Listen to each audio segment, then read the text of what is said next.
And my co-host, Dr. Bradley, is taking a coffee break for the next hour here. We want to thank our sponsor, Guaranteed Rate Mortgage Company. For all your mortgage needs, give branch manager a call or Holbrook a call at area code 781-342-0252. Guaranteed Mortgage Rate is located at 75 State Street in downtown Boston, Mass.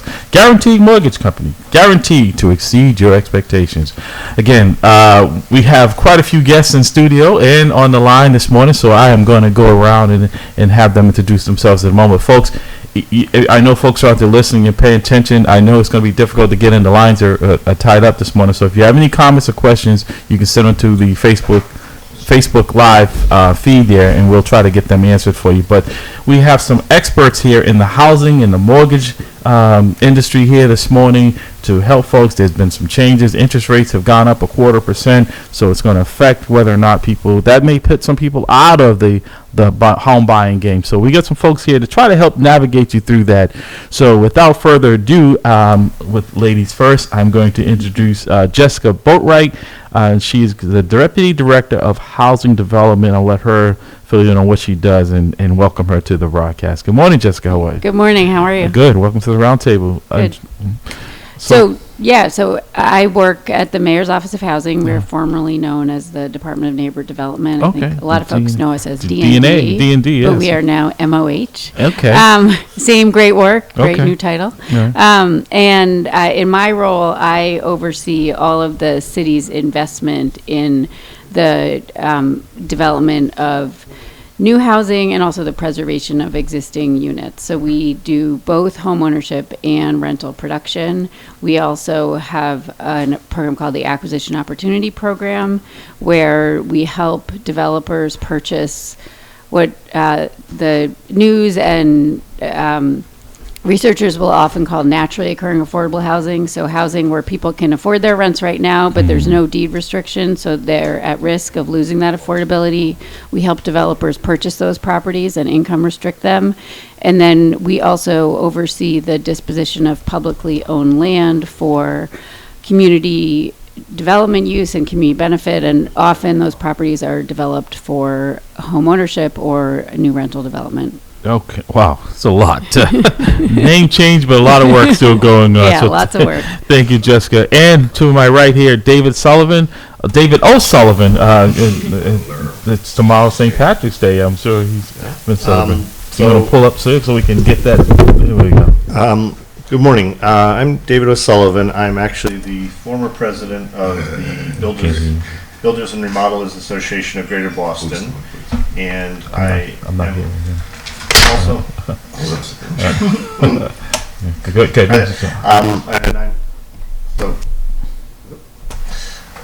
So I'm the former president of the Builders and Remodelers Association of Greater Boston, and I am also the architect that works in Boston and works with a lot of developers that develop housing. Okay.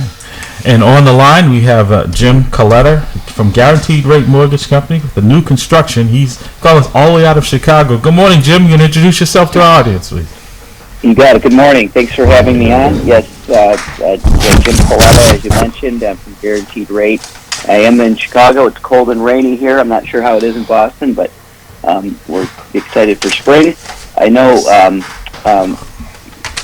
one of the topics we want to talk about today was new construction. I do handle that program for Guaranteed Rate in all 50 states. So we work with builders and developers, both in multifamily and single-family space, to help partner up buyers with loans that can get them from the start of construction all the way to the end. And in many cases, as you mentioned, with rates going up, we can protect the interest rate for up to even a full year, so that if a borrower is tight on a qualification basis, we can make sure they still stay qualified all the way to the end and when the house is ready.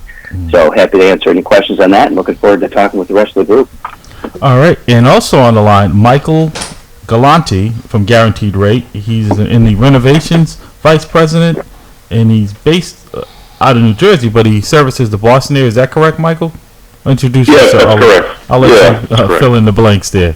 Good morning, sir. Welcome to the round table. Hey, nice to meet everybody. So I'm Michael Galanti. I'm the regional renovation manager for Guaranteed Rate. So I oversee all renovation loans from northern New Jersey all the way up to Maine. So I do a a large majority of them in the Boston area.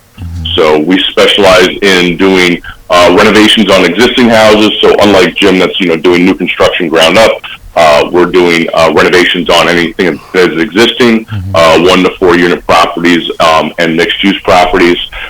So we give people the money to buy the house and then do any renovations they want to do.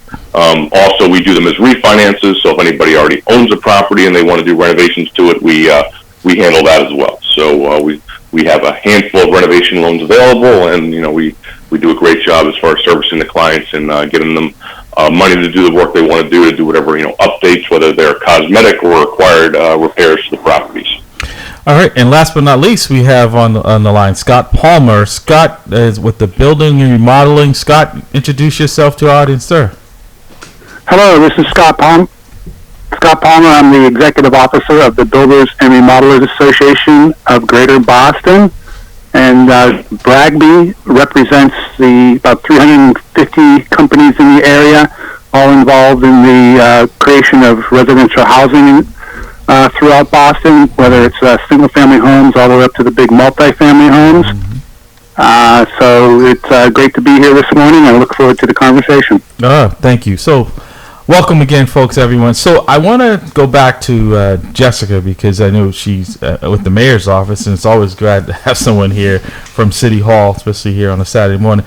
So she's the Deputy Director of Housing Development, Jessica Boatwright. So Jessica, what is going on? Boston it's going through this housing market here where folks feel like they're being priced out. Some folks call it gentrification. It doesn't seem to be slowing down. I mean, most people would think that with COVID and all that things would have been slowing down. But the construction in Boston, every time I look around, I can't. The skyline is disappearing here in Boston. We're seeing skyscrapers being built in the downtown area along the highway. But for folks in the inner city who feel like they're being squeezed out, what is available to the average home buyer or someone who's looking to get into the home buying issue here in the city of Boston? So my work is very focused on trying to respond to a lot of that growth by looking for opportunities to either produce units that people who live in Boston right now can afford, or preserve units that have been affordable and make sure that they remain affordable. We, within our department, have a number of different divisions that can help people to either find new opportunities for housing or to help stay in their housing. So if people go to the boston.gov website and look up the Mayor's Office of Housing, a few things that people would be interested in.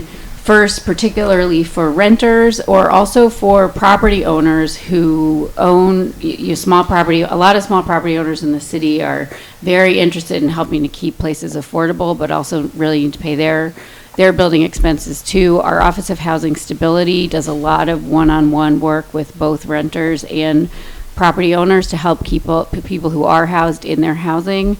But for people looking for new opportunities, the City of Boston runs one coordinated listing for all affordable properties, affordable to people at a variety of income levels, called MetroList, which you can find on our website. And on MetroList, you'll both find individual buildings that are running lotteries, and you also will find opportunities for affordable homeownership. So those are homeownership properties, many of which the city has invested funding in to help make them more affordable. And those properties, the price is set partly by the property size, but largely by people's incomes. So you can go to MetroList and you'll see those listings, and you can get in lotteries for those different properties. Also, the Boston Home Center not only runs lotteries for the homeownership units that we help produce, but they also have a lot of programs for first-time home buyers, lower-income home buyers, to help bring down the cost of buying homes on the private market. And in addition, a number of services, classes about home buying, and services for lower income or senior homeowners who are in their homes but worried about being able to stay there, to help them with small repairs, to help them with with whatever it's going to take to help keep them in their homes. So I think those are all really important places for people to go for assistance, and also just to learn particularly to learn how to get into the home buying market also. Well, there's a lot to digest there. So, can someone come in and sit down with someone, because it's a lot to navigate through in your office? Are you guys located in City Hall, or you're off-site from the City Hall? So we are the Home Center and the Office of Housing Stability have offices very close to City Hall downtown. Because of COVID, we're doing a lot of work over the phone. Okay. We also get out into the community as much as possible. So probably the best thing to do is to go to our website, and you can learn about when you can go in person, and also you can learn about when our staff will be out in the community doing meetings about these issues. All right. So, David, you are an architect and you're home builders. How does that tie into with Jessica? If someone is going through that process before you build a home, you need an architect. So Right. So what I do, I kind of run two roles, because the Builders Association Greater Boston is very much advocating for home building, production of units, trying to make things affordable. We work hard with the State Board of the Building Code to make sure that what they're suggesting for building code, yes, is safe, yes, is good, but also is cost effective, so it doesn't increase the price of housing. Because that's a real thing, because if construction costs are going up, they have to be passed on, and that makes it just more harder for anyone to have affordable housing. On the other side of my other hat that I wear is I am an architect. I've been working in the city since probably early 80s, so I've seen a lot happen and a lot go through things with gentrification, with housing. We work with a lot of developers. All of the projects we work with pretty much have what they call the inclusionary zoning, which is units that are required to be built either for sale or rental as part of new development. And that percentage varies, different parts of the city, different developments, and some meet the minimum, and often pressure from the neighborhood groups, pressure from the city mayor's office, et cetera, they exceed that goal. And so, Scott, how do you fit into this puzzle that we're talking about here this morning, if in that regard? Well, in general, we're in support of guys like David out there that are doing these sorts of projects and some of the major builders. We are part of the state organization that has a lobbyist that does things to protect the industry and keep the tabs on what's going on legislation-wise to try to keep housing, the housing industry vibrant and affordable. One thing that we're deeply involved in right now is the legislation recently passed a zero net energy law, and we're trying to figure out exactly what that means, because I was going to ask you, what does that mean? Zero net energy is a performance goal to make it so that a home does not have an energy footprint. So it's high performance home. So you're talking about super insulating it, keeping the energy of the home at an absolute minimum. And what we're involved in right now is we're starting up a research project that's being done in collaboration with Wentworth Institute of Technology and MIT to exactly determine what impact on the market a zero net energy stretch code will have on the marketplace. And it's in my view, a dichotomy, because to create a high performance home these days is expensive. When, on the other hand, we want to have affordable housing.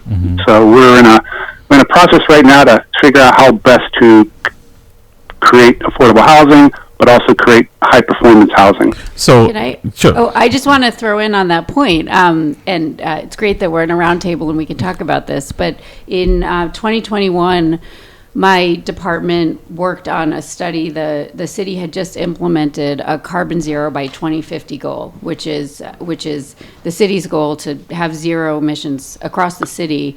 And one of the things that I think probably all the folks around the table are very familiar with is that buildings are the biggest emitters of carbon of any sort of single category that we look at. And so we commissioned a study in 2021 to look at the potential to require that all new construction affordable housing in the city be zero emissions. And what we found is that the cost increase is really almost negligible, and especially when you compare that with the operating savings that you achieve when you have a zero emissions building. So starting in our last round of funding awards, all of the new construction that we're funding is required to be zero emissions or zero emissions ready, which means ready for solar, making a decision about solar when they're constructed, just because the solar pricing is really cyclical and it changes a lot.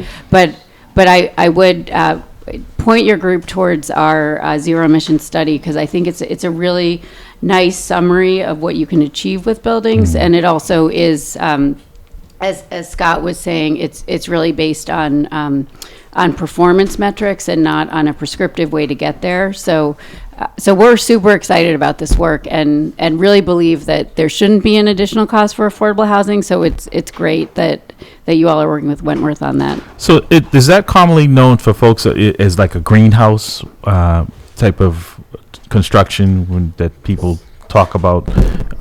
It's pretty much like green construction, and I think I actually was involved, listened to a lot of the hearings in the mayor's when the mayor was putting forth that proposal, and have been working, on projects in the city that are trying to be, carbon neutral, et cetera. So, using the resources of, getting away from fossil fuels, putting in all electric systems, high efficiency heat pumps, et cetera, solar arrays on buildings. So it's all things that are achievable, and there is some upfront cost, but there is a very strong payback over a short time. Yeah. And that really makes it I good. can speak to that, and I want to reach out to Jim for a second. But because my home is only a few years old, it's a new home, and it's kind of fall. And I see the difference because it's considered like a greenhouse, and it's on-demand water, and actually we're having solar panels installed soon. But I see the savings compared to my house that I had 28 years ago, and it was very drafty in the windows. So I see the savings. I almost feel like, oh, they're gonna come and get me because my electric bill was so low. There's got to be a mistake compared to what I used to pay. I don't. In my business, that's what you need. So Jim, I want to switch to you for a second, sir. You're in the new construction, so. My former role as head president of the Minority Police Officers Association here, we're in negotiations with the city to try to erect a new building there. And Jessica, you may be aware of this, which we want to talk about stabilizing in the community, affordable housing in the community to do so. Would you be that person on a project like that, or like do you? I know you're out of Chicago, but I'm saying would you be dealing with homeowners? Would you be dealing with folks like us who are trying to put something in the neighborhood of 35 to 40 new homes, apartment complex there, as well as our new infrastructure for our new headquarters in our building and on our lot? I'm sorry. Got it. So typically I wouldn't be that guy in terms of the commercial construction or the apartment building construction piece. However, we at Guaranteed Rate, we're, as a large lender, we've got connections kind of in all facets. So we typically can connect you with, somebody that specializes in that. And because we really are a residential mortgage lender, right? Our focus is the homeowner, right? So we're dealing directly with customers, from the beginning to the end, and that's what we do. So, for example, if it was a for sale building, where these were apartments for sale or condominiums for sale or a single family development a little further out, we would initially work with sometimes an architect, the developer themselves, to determine for example, with a condo project, if that building meets sort of the guidelines that the government agencies are looking for. Fannie Mae, Freddie Mac, FHA, VA to make sure that there's lendability in those buildings. Because one of the biggest things is that before that building goes to market and those homes go for sale, that developer wants to know that the people in the end are going to be able to get the mortgages for those. And it's kind of the comments I'm hearing around the group here in terms of sustainability and green energy.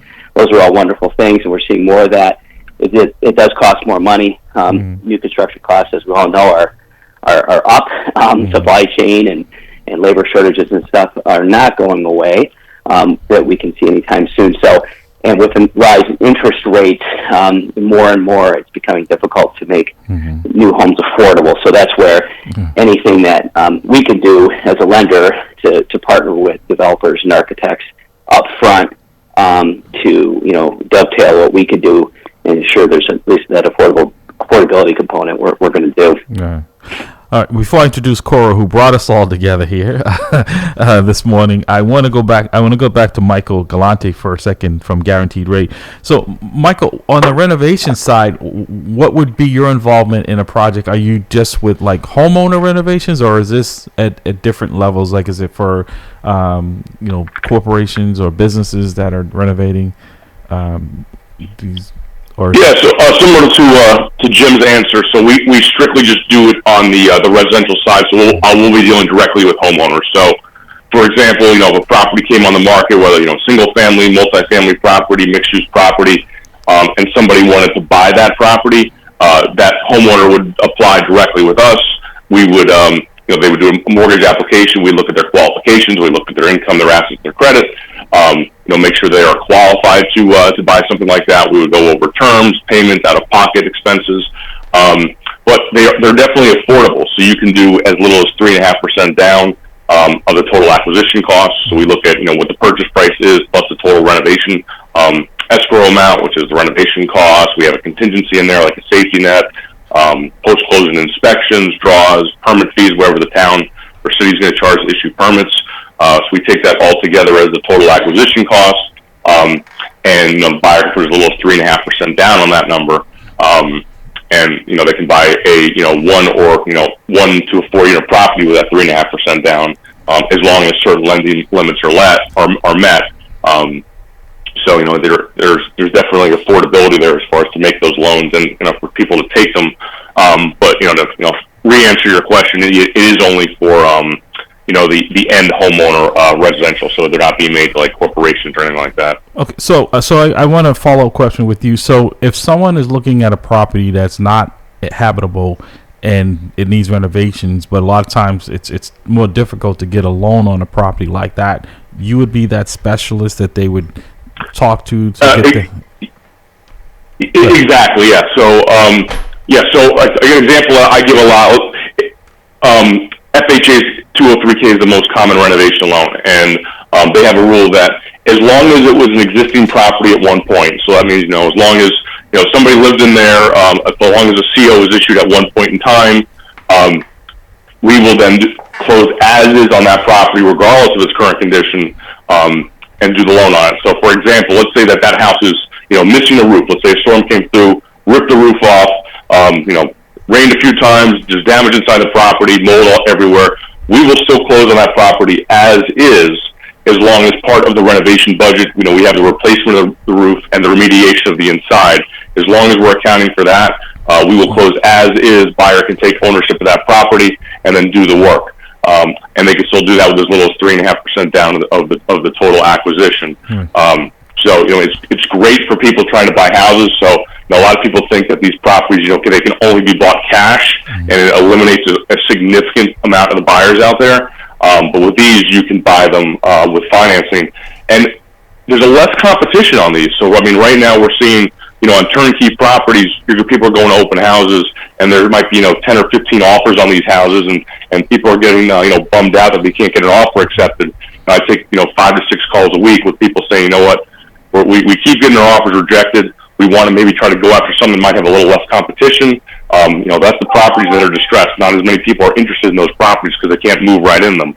But if there's a homeowners that that have the ability to do the work before they move in with their contractor, there's a lot less competition on those, and we're seeing offers getting accepted more quickly and frequently for those buyers, as opposed to people looking for a turnkey because, there's going to be a lot more, buyers that are able to move in those properties right away as opposed to, a person willing to do the work. Yeah, I know, but unfortunately in Boston, it doesn't matter what shape it's in. It's selling like hotcakes.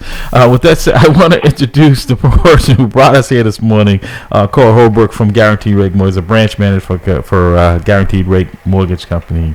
Cora, good morning. How are you? Good morning. Good morning, everyone. I was making our breakfast, that's why. Oh, okay. All right. It's out there for anyone who wants coffee and sandwiches.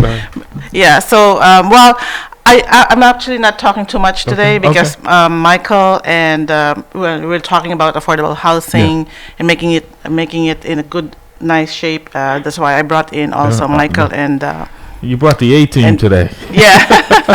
Yeah, so I'm going to just keep quiet here if there's anything about, because Jim and Michael can handle them, all the topics that Jessica and David here will be covering. But I just want to add to that, it's not just FHA. The reason why there's a lot more people who are taking the FHA 203K renovation loan is because it's very flexible, and you'll end up cheaper. But down the road, because FHA has a higher mortgage insurance premium, down the road you would want to look to a refinancing. But there's also a Fannie Mae and Freddie Mac.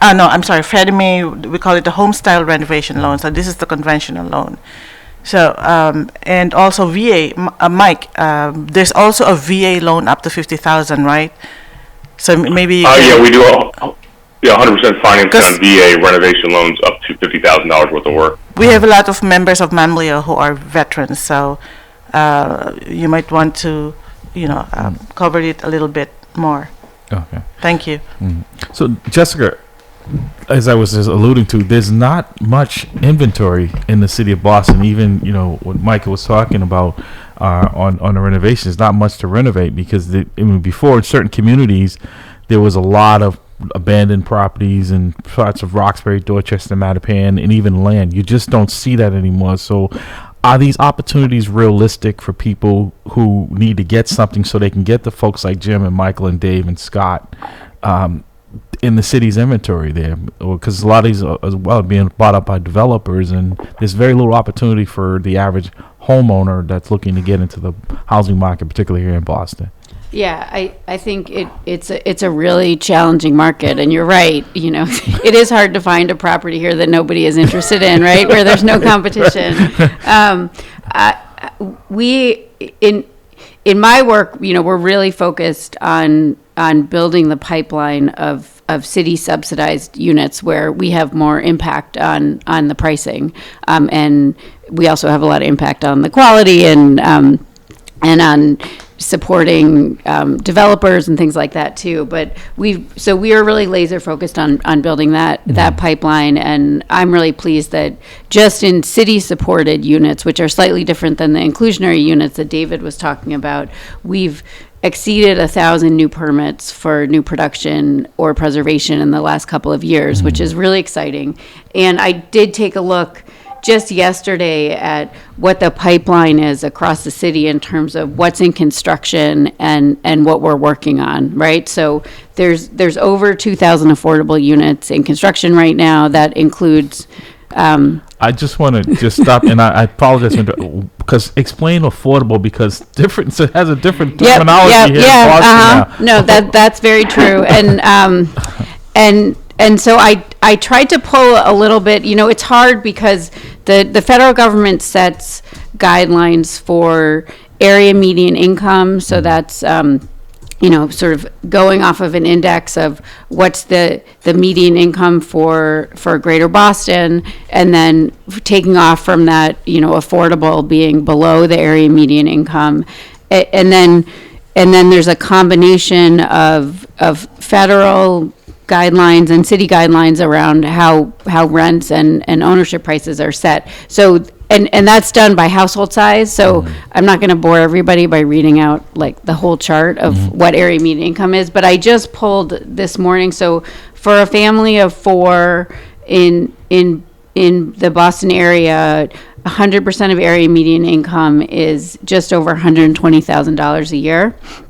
So the majority of the projects that we are subsidizing are at 100% of area median income or below.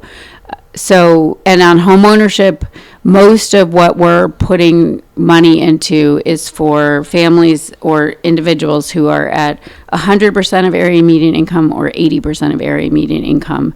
We have a project, actually, we just supported a project in Nubian Square that will also have a few units available for people at 60% of area median income, which is about $80,000 a year for a family of four. So at those levels, the purchase price, and similarly, if you go actually to either the Mayor's Office of Housing website or the Boston Planning Development Agency website, they both have information about a whole range of incomes at these levels. But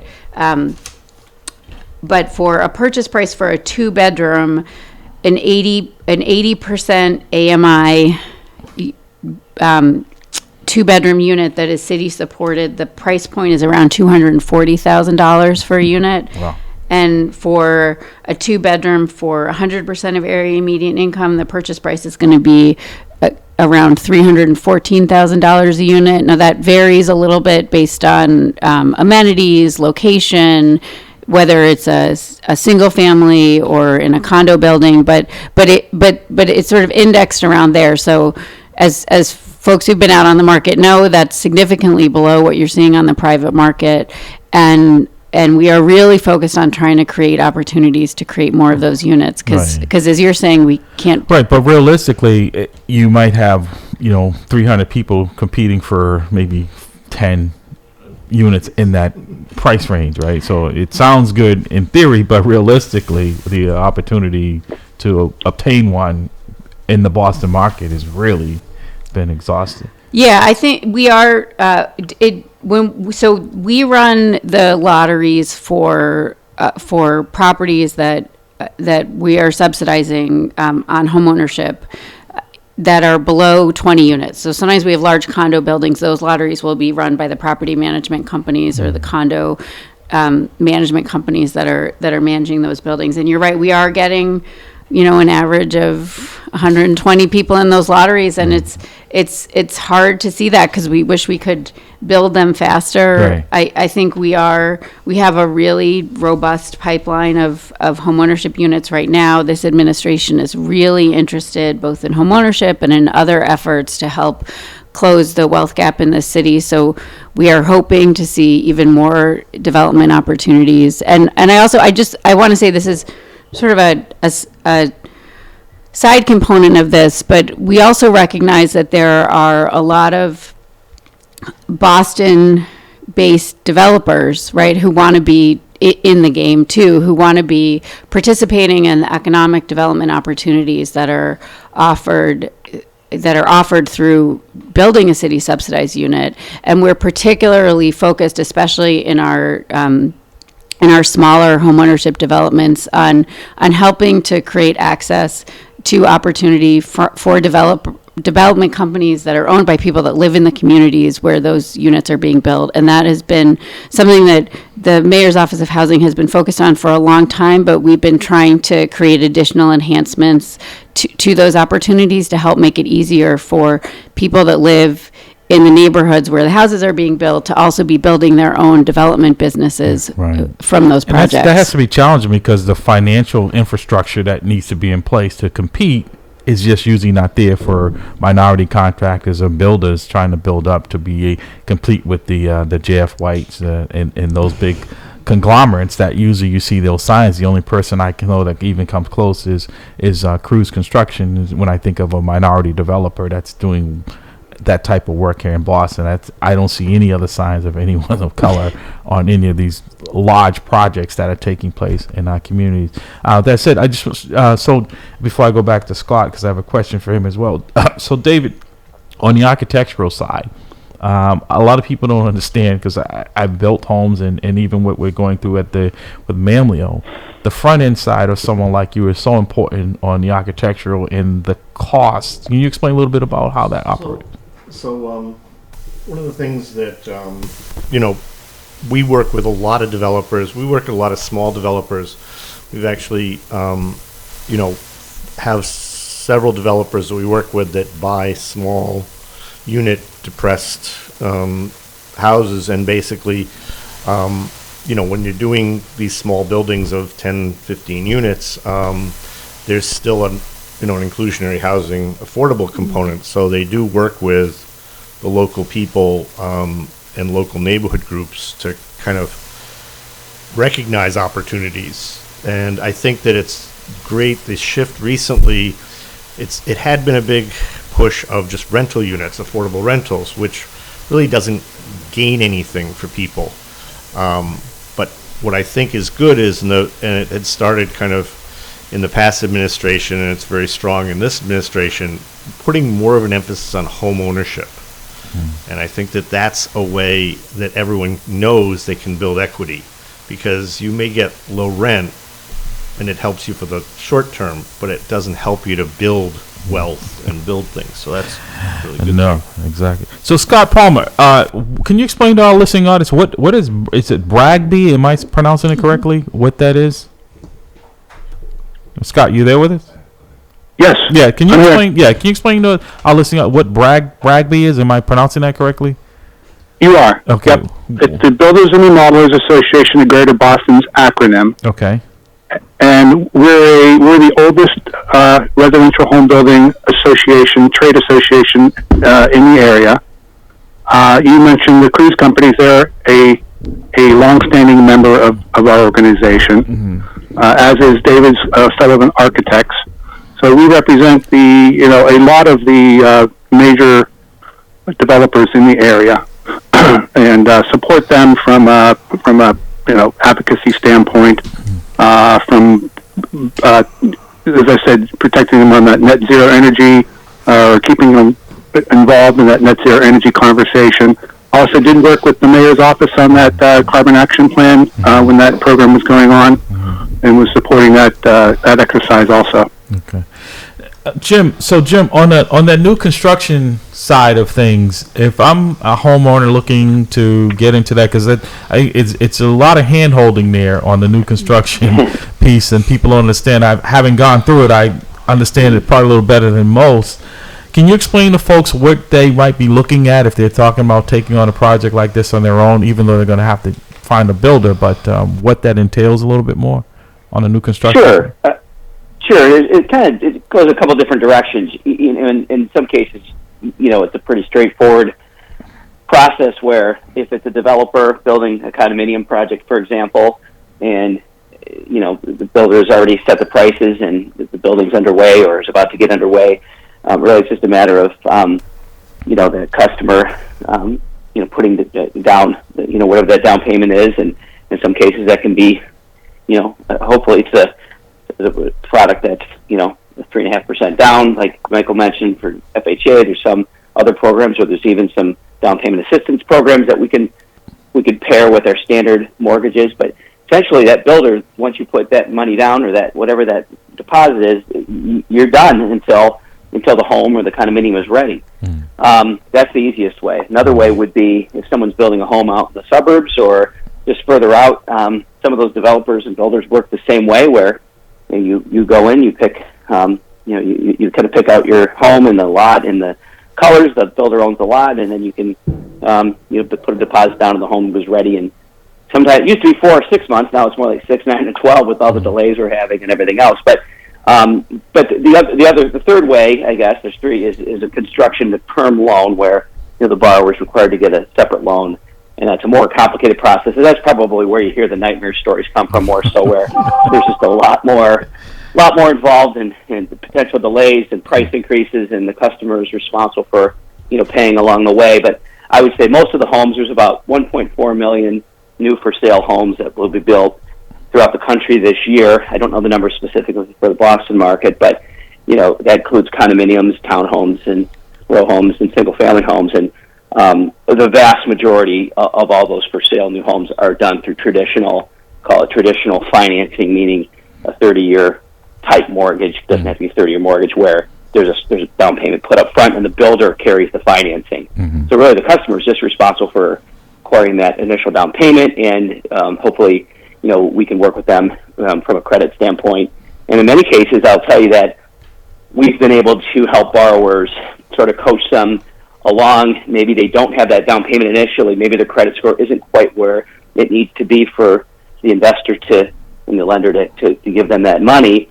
But over time, some builders will work with us where they'll let us get that borrower, to a point where they do qualify, and it's kind of a nice story when we see that. And then the other piece I mentioned briefly in my intro is interest rates right now, because of the kind of recent rapid increase after years and years of a steady, very low historic interest rate.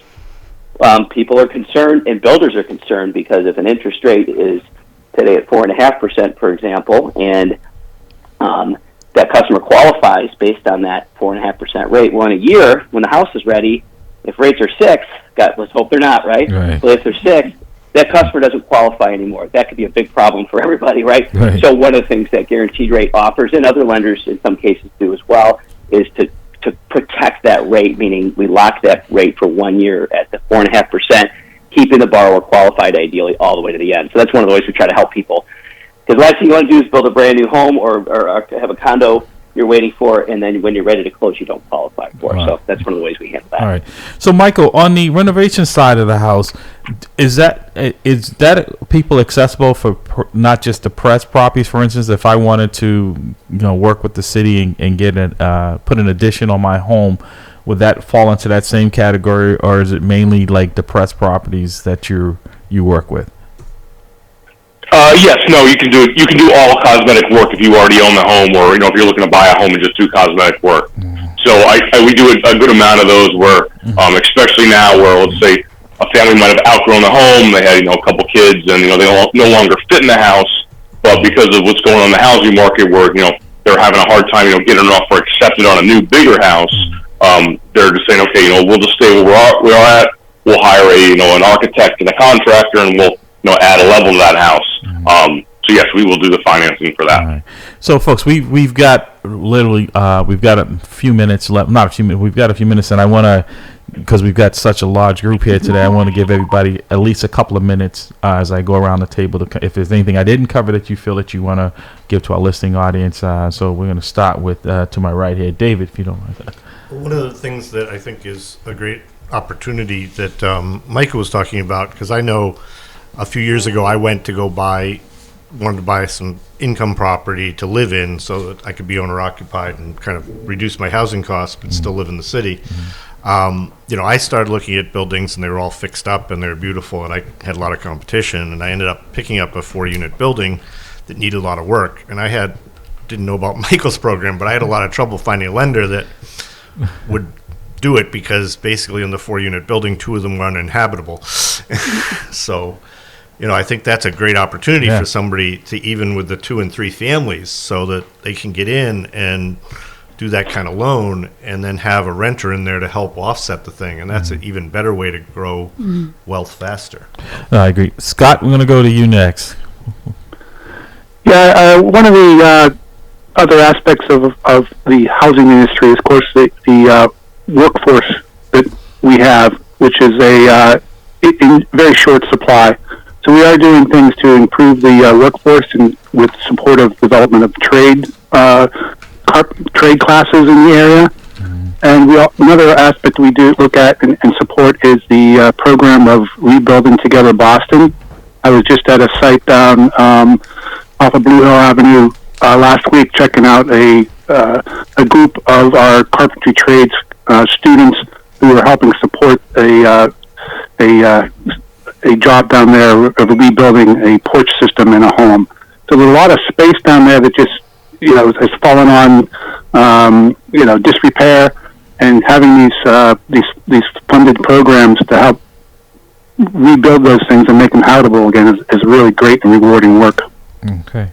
And Jim, I want to tag this along. Are you seeing the same problems in Chicago throughout the whole city that we're seeing here, as far as affordability and opportunities, particularly in communities that kind of were neglected for a long time? I mean, I'm seeing properties here in Boston that are selling for prices that you could have bought the whole street 20 years ago for a condominium. Right. Yeah, I mean, the quick answer is yes. I was going to bring that up. Sure. No, you have the floor. To the group. Yeah, no, I mean, perfect timing. I was listening to Jessica and all the wonderful work she's doing, and I spent some time with some of the city of Chicago affordable housing folks, and there's a lot of similarities I'm hearing. So yes, and I'll tell you, in Chicago, we're seeing some really, actually pretty encouraging green shoots into neighborhoods that previously just were almost left for dead, let's say, right? Mm-hmm. And it's just really nice to be able to see some of those previously just bare empty blocks now be redeveloped and with a very strong affordable housing component. And I will tell you, a lot of the developers just couldn't figure out initially how to make it work, and they were focused on the more affluent neighborhoods because the quote unquote, the numbers worked, and that's they pencil out. Well, it's funny when you put some more parameters in place that, whether it's help from the city or just a little more encouragement because of the affordable housing component, developers are pretty damn creative. Excuse my language, but they figure stuff out, right? Mm-hmm. So you're starting to see some really cool product that is a little unorthodox, but certainly wonderful for families, and so I'm curious to learn more about what's happening in your world there too. And thanks for the time, Larry. I appreciate it. We've got a great panel here. Yeah, we're going to do this again. But also, I think what developers have learned as well is you can build more houses, you can't build more land, right? So they've had to come to these neighborhoods because there's nowhere else unless you tear something down, and that usually doesn't happen in some of the more affluent neighborhoods. So by default, they're heading, and they're finding that it's very profitable because it's really diversifying communities, and I'm glad to see in some neighborhoods it's not just one segment of a population. It looks like the city should look. Michael, anything we left out with you, sir? But also that same question to you: are you seeing that in the New Jersey area? So I'm sorry, what am I saying? One in New Jersey area? That same type of development in communities that were neglected for quite some time. The blight in those neighborhoods. We're starting to see developers and actually seeing. Yes, no, 100%. Like you said, the areas where you can build buy the whole block for a certain price. You see like one house. Yeah, no, 100%. So yes. Yeah. Everything. Well, New Jersey, all the way to Boston, like the whole area, prices are up significantly. So where you can typically buy something for a lot cheaper. Prices are up a lot. They're definitely redeveloping areas, making areas that were not as nice before, much nicer, and redeveloping all those areas. So yeah, no, 100%. We're seeing with renovation loans there, where we were doing loans that were significantly less money 3-4 years ago in these areas. Now they're asking for higher asking prices. We're doing much more higher construction projects in those same towns. But like kind of picking up what Cora said, but as far as the renovation, there are the VA renovation loans available too. They do have a $50,000 limit on renovations, but those are zero down. So if it's a veteran that looking to buy a house, we do have VA options available now for renovation financing too, in addition to the FHA 203K and the conventional home style and Freddie Mac choice. Okay, and I intentionally saved Jessica for last in this because she's here home in the city of Boston, and just wanted to Jessica, is there anything that you felt that you needed to add to what you had said, and it's been very informative, all of you. Thank you before we close out. Yeah, well, thank you for the honor of letting me close out. This has been really great for me to hear, and great learning, a really great panel. Just a couple of things. I do just want to emphasize that our Boston Home Center is a really great resource for people not just looking to buy homes, but homeowners who are looking to stay in their homes, and not just to get into the units that we're supporting, but also to get mortgage support in getting into homes on the private market. So if it's okay, I'd love to leave some information for you to put on your website or your channels around their phone number and their website. I also really want to encourage residents, if we have a community meeting about a parcel that we own in your neighborhood, to go to those community meetings. I'm really proud of how I think if you go to a community meeting and then you see the request for proposals that we put out for development, you really see the descriptions that we heard from community members about what they want to see in their neighborhoods as the language in those RFPs. And so I think it's, if you want to see more homeownership opportunities or other kinds of development opportunities, going to those meetings, most of them, all of them right now are still done virtually, so you can do it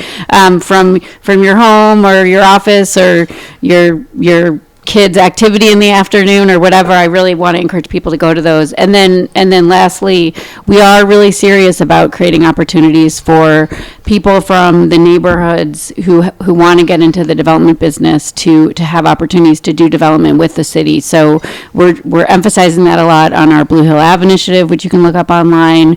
We have some loan products that we're able to give to developers to help them when they're doing affordable housing. So I'm always happy to talk to people about that too. Well, Jessica Boatwright, Jim Coletta, Michael Galanti, David O'Sullivan, Scott Palmer, and then Cora, you had something? Yeah, well, I just want to add that I'm local. Jim and not her mindset, folks. Just her office. I'm local here. Well, they can come to me because Michael and Jim are very busy, Yes. and I'm also a renovation specialist and new construction specialist in my past companies. But here, it's more efficient. The guaranteed rate made it more efficient, where we have specialists doing just the renovation and the new construction, which is Jim. But they can come to me to do consultations, and then we can connect them with Mike and. Yeah, and more importantly, she's the sponsor of our broadcast here, so at the round table with Mamleo, and so actually a lot of our members have afforded themselves of services with Cora, so it's been a great partnership, and we hope to continue this partnership. And thank you for all this. And this broadcast will rebroadcast on Monday morning, and it'll go out on our YouTube, so folks will have an opportunity. Don't forget, we have the Home April wa- 2nd, right. the home Buyers workshop at education. Mamleo at 1. Michael 1:30. will also be there. Oh, great. And you're all welcome to the Zoom or whatever, Yeah. participate, because the more people are informed, the more April comfortable. 2nd At 1 Mamleo, o'clock. 61 Columbia Road at Mamleo headquarters. Between 1 to 3 o'clock. Yes, and I'm going to be in touch with all of you, because all of you, I've got issues that I need to address on my own personal side of getting things together. But the clock is not. Thank you. We're going to have you folks back again. Definitely make this a regular segment. I think it's so important and so informative. Folks, you've been listening at the round table with me. I would thank our guests again for coming in. Like I said, and thanks to Cora, there is refreshments for you out in your green room. That's Paige. So please avail yourself of that. Folks, thank you. Enjoy the rest of your weekend. Folks, listening at the round table, I know our lines have been tied up, so if you have any questions afterward at the top of the hour, we'll be more than happy to take them and forward them on to our guests. We're going to take our break, and we'll be right back. From the bottom, always rooting for the underdog.